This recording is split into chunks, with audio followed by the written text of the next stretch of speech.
ഇനിയുള്ള നീക്കങ്ങൾ ഇതിനെ ചുവട് പിടിച്ചുള്ള നമ്മുടെ മുന്നിലുള്ള പബ്ലിക് ഡോക്യുമെന്റ്, പൊതുസമൂഹത്തിന്റെ മുന്നിൽ കിടക്കുന്ന ഡോക്യുമെന്റ്, അപ്പോൾ അതൊക്കെ വെച്ച് എന്തായിരിക്കാം ഇനി പോലീസിന് ഈ വിഷയത്തിൽ ഇടപെടാൻ കഴിയുന്ന സാഹചര്യങ്ങൾ?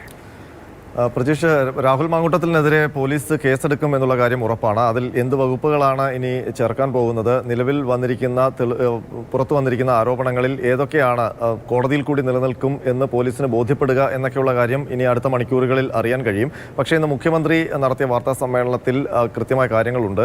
മുഖ്യമന്ത്രി ഈ രാഹുൽ മാങ്കൂട്ടത്തിലുമായി ബന്ധപ്പെട്ട ചോദ്യത്തിന് ഒരു കേവലം രാഷ്ട്രീയ മറുപടി പറഞ്ഞു പോവുകയല്ല ചെയ്തത്. അദ്ദേഹം അവിടെ എടുത്തു കാണിക്കാൻ ശ്രമിച്ചത് ആ ആരോപണങ്ങളിലെ കുറ്റകൃത്യ സ്വഭാവത്തെ തന്നെയാണ്. അത് എടുത്തു പറയുകയും ചെയ്തു മുഖ്യമന്ത്രി.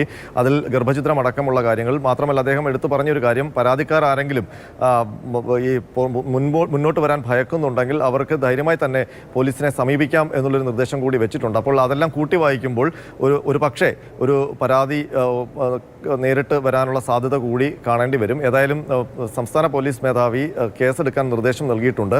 അത് ഏത് പോലീസ് സ്റ്റേഷനിലാണ് അതുമായി ബന്ധപ്പെട്ട് എഫ്ഐആർ രജിസ്റ്റർ ചെയ്യുക എന്നുള്ളത് അടുത്ത മണിക്കൂറുകളിൽ അറിയാൻ കഴിയും. ഒരുപക്ഷെ ഇന്ന് തന്നെ കേസെടുക്കാനുള്ള സാധ്യതയുണ്ട്.